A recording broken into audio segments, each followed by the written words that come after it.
Sa headlines kan mga barata, paglinig asin paghakot ka mga basura sa siyudad kang Naga padagos tinututukan kang Solid Waste Management Office.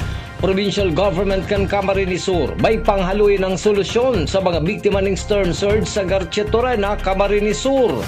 Mga pulis sa Naga na pinag-deploy sa National Capital Region Police Office tinawan nintulong aldaw na bakasyon. Barato, alagad di kalidad na parol, mababakal sa Solid Waste Management Office sa Naga. Uya ang mga bareta sa aldaw na ini. Ako po si Ja Maika Angeles. Solid Waste Management Office kan syudad ning Naga, kaipuhan ning dagdag na aldaw antes na mahakot ang natatada pang basura sa mga barangay kang Naga matapos ang nakalihis na bagyo. Ang detalye sa report ni Cristina Valenzuela. Sa laog ning 10 aldaw, puon November 10 hastang unya na November 20, uminabot na sa 3,000 na tulinada nin basura ang nahakot kang mga personahe kan Solid Waste Management Office Naga asin dinara sa sanitary landfill. Basado sa record kang SWMO, nagpapatak sa 264 tonelada nin basura ang nahakot kang SWMO kada aldaw. 70 tonelada digdi na mga basura ang hali sa mga ragpa. Halos po nasa kuya na kita. Nasa 3,000 tons na ang nahakot sa satuya pong sanitary landfill. Ang average na po nasa 264 tons na daily ang nahahakot. Ang mga ragpa po kaya nasa 70 tons per day ang mga ragpa po.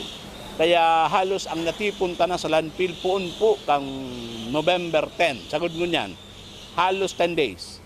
Nasa 3,000 tons na kita. Huli kan padagos na pagdakol ka mga basurang nakokolekta kan Solid Waste Management Office. May pagiramdom ang SWMO sa mga residentes kang Naga na makanood segregate o isuway sa laagan ang mga basurang nalalapa dahil nalalapa asin pwede pang pakinabangan. Pagiramdom ta, inot sa loob si mga taga-Naga. Makanon po kita mag-segregate. Kung nahiling po nindong nyan, halos 90-95% malinig na kita. Ang pigihiling ta na lang po nyan si mga subdivision, si mga interiors kang barangay. Pero minsan po, baga nahihiling ta sa mga gilid kantinan po, may mga basura pag-iraray. Iyan po, inahakot na kang sa tuya pong pag-iriba. Mientras tanto, target man subuot kan Solid Waste Management Office na sarong simana pa bago maubos malinigan asin mahakot kang mga personahe kang SWMO ang mga basurang natatada sa syudad kang Naga. Para sa Jana TV 38 Naga, Cristina Valenzuela, Newsbreak. Mientras tanto, pag-abot sa sanitary landfill kan syudad ning Naga, sinabi kan pamayo kan Solid Waste Management Office si Engineer Joel Martin na kaya pa ining magamit hanggang 5 taon kung higot na ipupursige ang waste diversion technology, kung saan si mga basurang nahakot na pwede pang gibuhon na panibagong produkto ang tatrabahuhon kan mga yaon sa waste diversion section. Ang sanitary land po, kaya pang gamiton, economic life niya, siguro po kung talagang pag-iigutan ta si waste diversion technology, baka abutin mo pong another 5 years. Padagos sa mga bareta, pinapakaray pa kan Solid Waste Management Office Naga ang narota declogger na pinagtuo sa Indakan City Engineer's Office. Paliwanag ni Engineer Joel Martin, mayo kakayahan sa ngunyan ang city na mag-repair kang narota declogger urog na tamay kantidad ini. Alagad para dai maepektaran ang patrabaho sa paglinig kan mga drainages, pinagmano-mano na lang subot ini kan personahes kan SWMO. Baka sa masunod na taon pa mapakarhay ang naroot na declogger. Clearing me sa mga drainages, yaon sa architect Mamansag, si Victor Navales, pero kami manumano ang paglinig mi mas effective ta nasirong ang tao sa erarum. Hinahalat mi lang na matapos dahil lang mayo lang kakayahan mo niya ng city na mag-repair, ta medyo mahal si repair. Siguro by next year, January, makapuna kita pag-repair. Pero para masimbagan si pangangaipo kandik laging, may mga manumano kitang binigibo. Tao mismo nagpapala, nagkakagkag, naghahali po kasi mga klaga, material sa loob po sa tuyang mga deliges. Baka next year na po yan, may kakulangan kita sa budget, hinihiling ta po si Tangki. Napakarami na po ang undercarriage, pero po si Tangki mismo, si pressurized tank, kaya po ano pong ma-repair. Sa kasumpay na bareta, Kung naghahanap ka mo ng dekalidad as in siyertong mahaloy na parol as in iba pang Christmas decoration, pasyaran nindo mga tugang ang Solid Waste Management Office kan syudad ning Naga. Ang detalye sa report ni Christine Reyes. Naka-display sa luwas kan Solid Waste Management Office ang manlaylay na recycled bag, mga pot holder as in doormat. Alagad, ang mas nakakaagaw atensyon tulos, iyo ang mga makukulon na disenyo kan recycled na parola na ingunya na Pasko.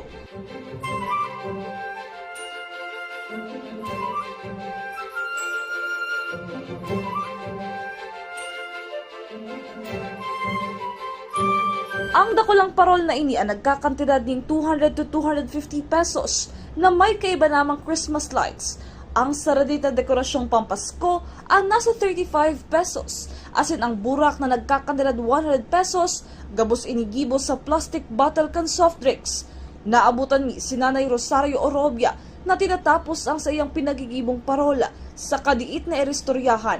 Sa iyang pinagsabi na 5 taon naman kan nagpuon siya sa paggibo ni mga recycled parola as in iba pang produkto. Nagpuon siya bilang street sweeper sa loob ng 15 taon. As in ngunyan, sinabi niya na nauugma siya kapag nagigibo kan mga ini na iyang mayon na pinagkukanan niya ning hanap buhay. Dati para street sweeper ako. Tapos tong nangangay po si sir ng mga katao ko magtahi. May makina ako naman. Tapos pagkabot December, nag-focus kami sa parola. Tako talagang skill ko araw yung mag-ibang mga Christmas decor. May nagkapera naman ang nagbisita sa SWMO asin nagbakal kan sa ilang mga pinaggibong parol asin inaasahan ninda na mas madakol pa ang mabakal kaini miyantras napaparanihon na ang bulan ng Disyembre para sa Pasko. Alda ko na. Tapos itong araw ka to, dako lang nagbabakal sa kaya lang di ko pa natatapsot pa sa laog. Kaso may nagbakal sa polo. 15 pesos malang sa mo yan sa din. Pero ini tinataw may man 35. Pagka may mga man po ba kami materialis na tibabakal. Bakal may man ang kilo baka kanyo, mahal man. Ini mga yan floral wire sa radit. Yan mga nila. Para sa mga gustong magbakal asin mag-inquire kan mga recycled parola, yaon na ang pwesto ni Nanay Rosario Orobia sa Waste Diversion Technology Section kan Solid Waste Management Office. Para sa Genan TV 48 Naga, Cristina Canzo Reyes, Newsbreak. Sa iba pang barata, nasa proseso na ang City Engineers Office kang pagdeterminar kan mga materyales na gagamito nila sa pagpakarhay kan mga evacuation center sa syudad ning Naga. Susog ki City Engineers Office Acting Head Engineer Elmer Albo, pirmi man sindang hinahagada ning update ni Mayor Lenny Robredo kung kaya dagos-dagos man an sa indang pagplano. Ang mga evacuation center na kinakaipuan mapakarhay iyo ang People's Hall sa City Hall, Santa Cruz Event Center, JMR Coliseum as in second floor kang Naga City People's Mall. May instruction na po si Mayor, ang tawag nga ni, pigiriling mi na po. Nasa proseso na po kami pag-estimate kang si mga materyales na gagaramiton.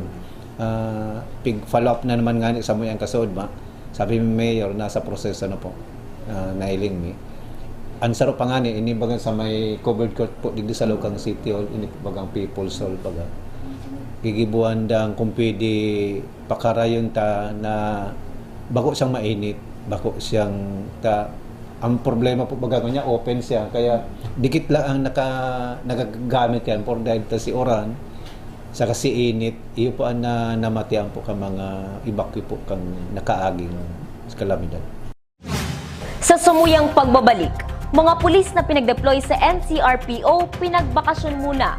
Yan as in iba pang nangingeno tabareta digdi lang sa GNN TV 48 Naga Newsbreak. Tanga diri ko nababay na GNN TV 48 Naga. Kalma! Lumipat lang ang GNN TV 48 Naga sa Channel 48.1. What? Direk, ang simple lang ng solusyon dyan. Kunin ang remote, pumunta sa menu Setup o Settings, at hanapin at pindutin ang scan at hintayin. Then, boom! Balik na si GNN sa Channel 48 mo. Para sa mga balitang nanguna at napapanahon, At sa mga programang suwak sa panlasa mo. tutok lang sa GNN TV 48 Naga, Bida ang Bicolano! The future is a race. At Naga College Foundation, we don't just keep up, we set the pace and we change the game. College of Business and Management, where ideas grow into enterprises. College of Teacher Education, shaping minds that shape the nation. College of Health Sciences, where compassion meets innovation. College of Engineering, designing solutions that redefine tomorrow. College of Arts and Sciences, fueling creativity, culture, and connection. College of Accountancy and Finance, empowering the economy through mastering numbers and markets. College of Criminal Justice Education, protecting communities with excellence and integrity. College of Computer Studies, coding the language of the future. And with NCF micro-credential programs, you don't just wait for the future, you leap into it. Gain and demand skills fast, short, powerful, and flexible. Designed to fit your life and fuel your career. 8 colleges, endless possibilities, and micro-credentials to keep you ahead of the game.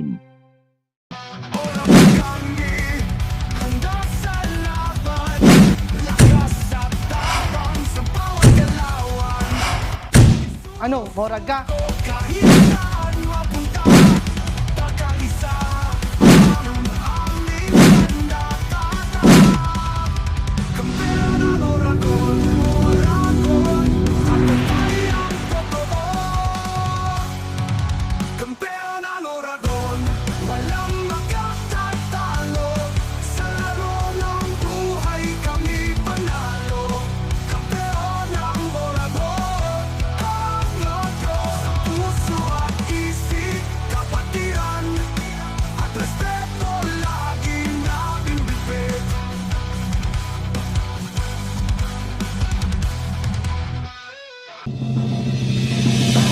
Pagkailan niyan sa custodial facility kang Pasado alauna ng medyo ng pagkaabot ng sultan. Sinabi ni Pedro ang exemption sa investigation. tayo ang apektado kang Newsbreak. Mga pulis hali sa Naga City Police Office pinagtugutan na makapagbakasyon ng tulong aldaw matapos na ba-deploy sa National Capital Region Police Office bilang parte kan Civil Disturbance Management Unit sa nagtapos na aktibidad kan Iglesia ni Cristo. Ang detalye sa report ni Melvin Machado. Matapos mai-deploy sa National Capital Region Police Office ang 200 na miyembro kang Naga City Police Office bilang parte kang Civil Disturbance Management Contingent sa aktibidad kang Iglesia ni Cristo, pinagtugutan sinda ni Police Brigadier General Nestor Babagay Jr. PNP, Regional Director kang Bicol na makapagpahingalo nin tulong aldaw. Kasudma nakabalik na sa siyudad kang Naga ang nasabi mga pulis na pinagsabatman sa paagi din bodil fight ni Police Colonel Gilbert Fariñas, City Director kang Naga City Police Office. Opo, actually binigyan po ng ating regional director ng 3 days na bakasyon. Yung mga augmented na personnel natin na galing po sa rally, peace rally ng iglesia po. Inakuma ni Police Colonel Fariñas na marhay na exposure sa kapulisan ang nangyaring deployment maski mayo nangyari sa nasabing aktibidad. Nabisto man subod kang contingent hali sa Naga ang ibang miyembro kang augmentation force na hali man sa ibang lugar. Actually, maganda po yung sinasabi ng tropa kasi naka-experience sila. Yung iba kasi doon, dito lang na-assign at napunta sila doon. Naka-experience sila ng ganun na situation na wala man ganito sa Naga. And at the same time, na-meet din nila yung ibang contingent ng regional headquarters. Marami din silang nakilala doon na kapwa nating pulis. May narisaman si Police Colonel Fariñas sa ibang pulis na na-deploy sa National Capital Region Police Office kan ini magbaruli na kasudma. Ang iba subod sa sainda, lawi na magtarang Bicol. Po, naging Tagalog na po sila nung dumating sila. Para sa GNN TV48 Naga, Melvin Machado, Newsbreak.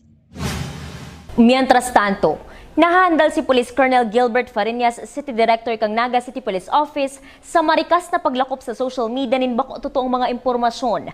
Ang siring na bagay ang nakakaapekto subuot sa bilog na organisasyon kan Philippine National Police. Sinabi pa kan opisyal na pirmiman subot bukas ang Naga City Police Office para sa may mga kapotan o impormasyon na gustong linawon. Opo, ang problema kasi po doon sa social media kasi, pwede kang picturean tapos maglalagay na lang caption, hindi man yun yung sinabi mo. So yun po yung nangyayari ngayon. So sana sa mga gumagawa ng ganito, alamin natin kung tama ba yung pinopost natin.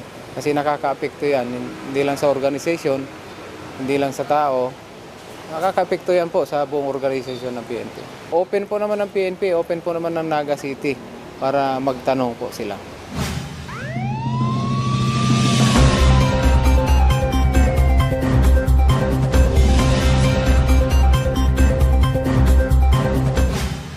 Sa police report, duwang magkasuway na anti-illegal drug buy bust operation ang ginibok ang Naga City Police Office kasuodma kung sa induwa man na drug personality ang naaresto.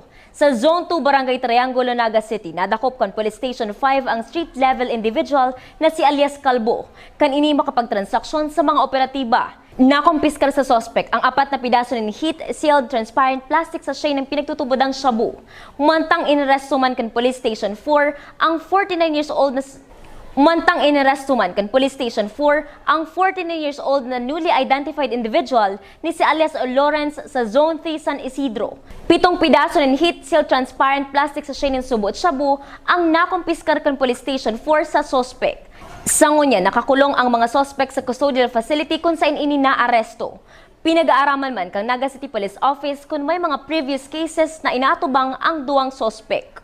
Ang kasudma po, nakigwa kita ng duwang buy bust operation sa Station 5 na nangyari bandang alas 2 ng hapon sa Barangay Triangulo na nagkaigwa ng confiscation ng tulo na sachet aside katong nabakal duman sa suspect. And another is itong sa Barangay San Isidro sa Station 4. Igwan din duman na kuaning aside katong nabakal sa suspect, igwan duman na kuaning anong nasa sharing another suspected siya po. So nangyari ini kan sa bangging mga alas 10 ng bangging duman sa Barangay San Isidro. Pero ang suspect digdiyo sa Station 4 sa Barangay San Isidro is bakong ng taga San Isidro talaga. So taga Peño Francia. Sa kunyan po base sa report mayo kitang mayong nakalagay sa report kung previous na ining na arrest. Pero nakalagay atuman si Sarod digdi is newly identified. Sa police report, sa Baaw Camarines Sur tulong gramo nin subot shabu ang nakumpiskar kan mga otoridad kan Baaw Municipal Police Station sa sospek na si alias Dandan, 51 years old, may agum as in residente kan Barangay Santa Cruz kan nasabing banwaan. Ang nakumpiskar na ilegal na droga sa sospek ang nagkakantidad nin 20,400 pesos. Nahampang sa pagbalgag kan Section 5 as in Section 11 kan Republic Act 9165 ang sospek na yaon ngayon sa custody kan Baaw Municipal Police Station.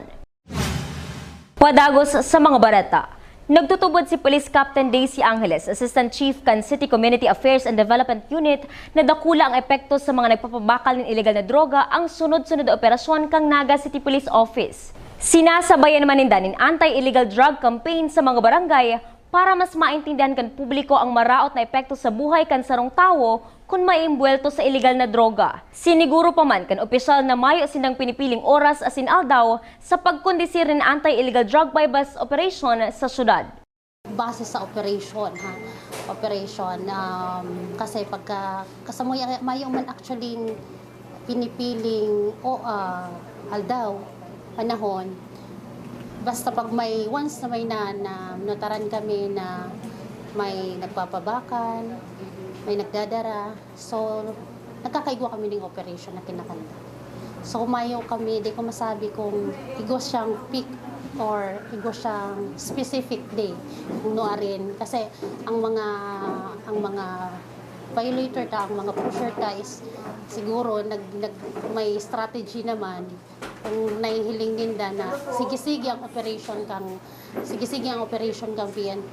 So sindaman siguro naglilikay man. Pag-abot kaya sa demand reduction kita. So ang sa tuyang mga kapulisan, sa tuyang station is nagigibong effort para ma-lessen ma-reduce itong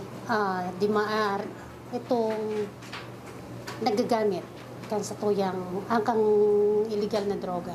So sa pamamagitan kang syempre itong mga activities na kinakanda. So sa pamamagitan kang mga activities na ini at least nalilesen itong paragamit. Sa iba pang barata, sa barangay Binahian, Sipokot, Camarines Sur, nadiskubre kang 9th Infantry Battalion ang pinaglubungan sa sarong miyembro kang rebeldeng New People's Army na si alias Angel. May nagpaabot nin sumbong sa mga otoridad mapadapit sa malain na parong sa nasabing lugar. May nakahiling man subuot sa aktual na paglubong sa dating rebelde matapos ang nangyaring engkwentro kan September 15 sa barangay Manlubang, Sipokot, Camarines Sur. Naipuli naman ang bangkay sa Banuaan in San Fernando, Camarines Sur.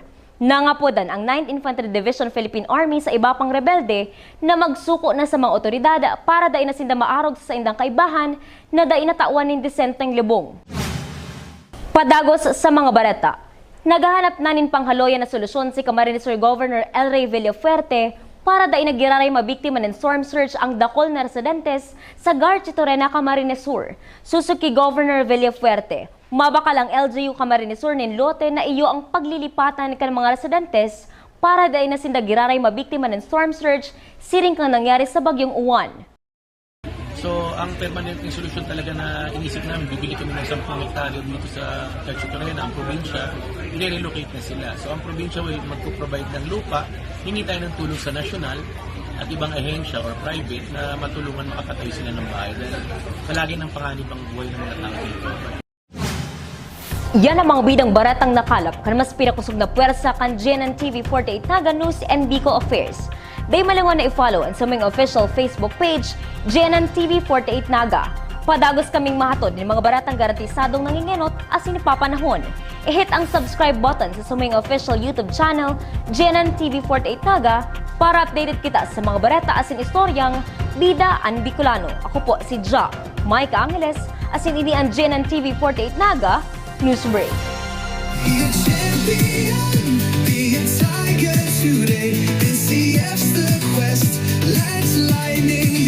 At the Naga College Foundation Basic Education Department, we provide an environment where innovation is nurtured and resources promotes collaboration and discovery. Our students benefit from hands-on learning in cutting-edge science and technology laboratories, bridging theory with practical application. We maintain a supportive institutional framework, ensuring a safe, clean, and academically focused atmosphere for every student. Beyond academics, our comprehensive facilities, including sports, develop leadership, teamwork, and discipline. NCF is proud to be a LASSO accredited institution, a recognized mark of excellence and high-quality education. This is Naga College Foundation Basic Education Department. Changing the game. At NCF, we're all about that holistic grind. Hands-on training, real-world experience, and affordable education that gets you industry ready. Shoot to edit, dito from concept to screenwriting. From shooting to editing to actual broadcasting, NCF is the first and the only school that has its own operational television and radio stations. No boring stuff, just real skills for the real world. Jika na ba? Tiger today.